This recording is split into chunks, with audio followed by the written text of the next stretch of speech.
হাইলাকান্দিতে PM Kisan Samman নিধির 20তম কিস্তি প্রদান। কৃষকদের স্বাবলম্বী করে তুলতে সোমবার পিএম কিষাণ সম্মান নিধি যোজনার 20তম কিস্তি রিলিজ করা হয়েছে। যোগ্য কৃষকদের 2000 টাকা প্রত্যেক কৃষকের অ্যাকাউন্টে ঢুকেছে। এই প্রকল্পের আওতায় কৃষকরা পান বার্ষিক 6000 3টি কিস্তিতে প্রতি 4 মাসে সরাসরি বেনিফিট ট্রান্সফারের মাধ্যমে বিতরণ করা হয়। শনিবার প্রধানমন্ত্রী নরেন্দ্র মোদী গুজরাটের বারাণসীতে থেকে লাইভ অনুষ্ঠানের মাধ্যমে সরাসরি ব্যাংকে টাকা ট্রান্সফার করেন। এরই সঙ্গে সঙ্গতি রেখে হাইলাকান্দি জেলার কৃষি বিভাগ কার্যালয়ে এই অনুষ্ঠানের সরাসরি সম্প্রচার দেখার ব্যবস্থা করা হয় কৃষি বিভাগের তরফ থেকে।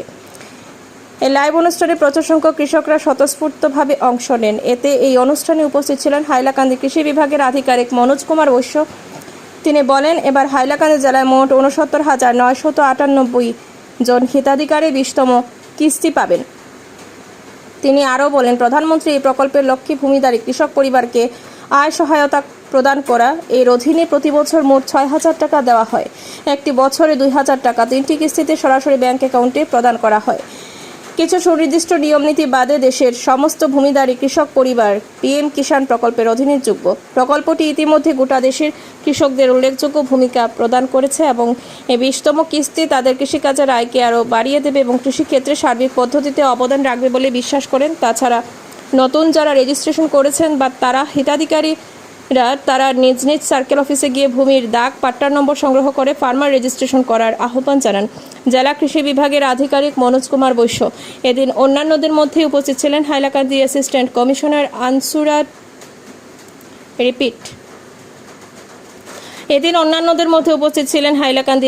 কমিশনার অনুসারুট কাশ্যপ, জেলা কৃষি বিভাগের এডিও রাজিবুল হক মোল্লা, আকাশদীপ কারিগাফসা, সন্দীপ দে, আলগাপুর ফার্মার্স প্রডিউসার কোম্পানির কর্মকর্তারা, বিশিষ্ট সমাজকর্মী জাকির হোসেন লস্কর, মুহিত হাসান লস্কর সহ অন্যান্যরা। ইয়াতে পিএম কিষাণ নিধিৰ উৎসৱ পালন কৰিলোঁ।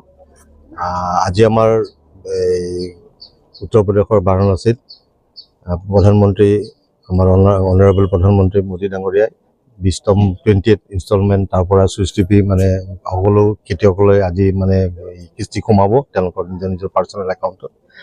আৰু আমি আমাৰ হাইলাকান্দি ডিষ্ট্ৰিক্টৰ পৰা আজি মই খবৰ পোৱা মতে মানে মই যিটো খবৰ পাইছোঁ, আমাৰ ইয়াত 69,998 মানুহ উপকৃত হ'ব। আৰু মই ভাবোঁ ইয়াৰ দ্বাৰা তেওঁলোকে নিশ্চয় তেওঁলোকৰ আগামী যি আপোনাৰ এই খেতি বাতিৰ ক্ষেত্ৰত বীজ সাৰৰ কাৰণে তেওঁলোকে সেইখিনি পইচা নিশ্চয় তেওঁলোকে ব্যৱহাৰ কৰিব পাৰিব। আৰু ইয়াৰ উপৰিও আমাৰ নট অনলি পিএম কিষাণৰ বাহিৰেও আমাৰ অন্য ধৰণৰ আৰু স্কিম আছে, যেনে আমাৰ প্ৰাইম মিনিষ্টাৰ ফচল বীমা যোজনা। এইবোৰ প্ৰধানমন্ত্ৰী ডাঙৰীয়াৰে ফ্লেগশ্বিপ প্ৰগ্ৰেম। তাৰে ভিতৰত আমাৰ প্ৰধানমন্ত্ৰীৰ এই ফচল বীমা যোজনাৰ এগেইনষ্টত আমাৰ 23,500 এইবাৰ আমাৰ এনৰোলমেণ্টৰ টাৰ্গেট আছিলে। ইয়াৰ ভিতৰত আমি অলৰেডি 83 to 84% আমি এচিভ কৰিছোঁ।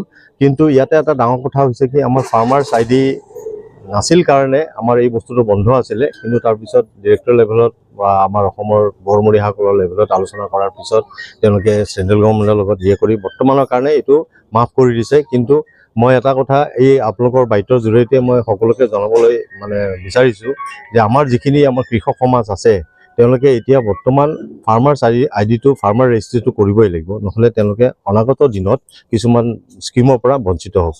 মানে এগ্ৰিকালচাৰ ৰিলেটেড আমাৰ যিখিনি স্কিম আছে সেই আঁচনিখিনি তেওঁলোকে তাৰ পৰা বঞ্চিত হ'ব। গতিকে মই ইয়াত ফাৰ্মাৰ ৰেজিষ্ট্ৰিৰ কাম আমি অলৰেডি যোৱা সোমবাৰৰ পৰা আৰম্ভ কৰিছোঁ। আমাৰ মানুহ ফিল্ডত চাৰ্কল অফিচাৰ লেভেলত তেওঁলোকে ইতিমধ্যে লাগিছে।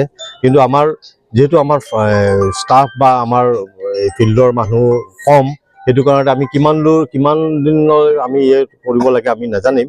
কিন্তু তথাপি আমাৰ চেষ্টা অব্যাহত থাকিব যাতে চৰকাৰৰ দ্বাৰা দিয়া যিখিনি আমাৰ মানে তেওঁলোকৰ নীতি নিয়ম বা তেওঁলোকৰ অনুসৰি আমি যিখিনি কাম কৰিব লাগে আমি সেইখিনি নিয়াৰিকৈ কৰি যাম বুলি মই আজি ইয়াত নতুনকৈ জইন কৰি এইখিনি কথাই কৈ মোৰ বক্তব্য সামৰিছোঁ। Thank U. ভাৰত চৰকাৰৰ প্ৰধানমন্ত্ৰী কৃষি কাৰ্ড আমি পাওঁ, পিএম কিষাণ। ঠিক আছে, আমি 2000 টকা পাওঁ। এইখিনি আমাৰ চৰকাৰত ব্যৱহাৰ কৰি আছে। বিভিন্ন ফাৰ্টিলাইজাৰ আমাৰ ল'বলগীয়া হয়, বিভিন্ন মেচিনাৰী বস্তু ল'বলগীয়া হয়। এইখিনি আমি আমাৰ ফাৰ্মাৰত দি থাকোঁ। এইখিনি আমি দোকানৰ পৰা কিনি আমি পথাৰত খেতি কামত লগাই থাকোঁ। তো মই ভাবোঁ যে honourable prime minister of India তেওঁ এইখিনি দিয়াৰ বাবে গোটেই অসম নহয়, গোটেই ভাৰতবৰ্ষৰ প্ৰতিগৰাকী কৃষক লাভান্বিত হৈ আছে। আৰু আমি ভাবোঁ যে এনেকুৱা যদি সদায় গভৰ্ণমেণ্ট অফ ইণ্ডিয়াৰ পৰা আমি সঁহাৰি পাই থাকোঁ, আমাৰ কৃষকৰ উন্নতি দ্বিগুণ হৈ থাকিব। ধন্যবাদ। পূর্ণিমা পূর্ণিমা পূর্ণিমা পূর্ণিমা না তুমি আনো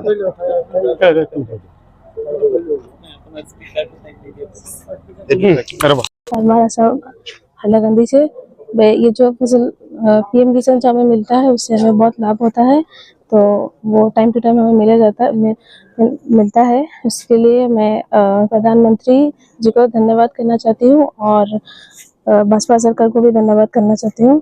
थैंक यू सो मच।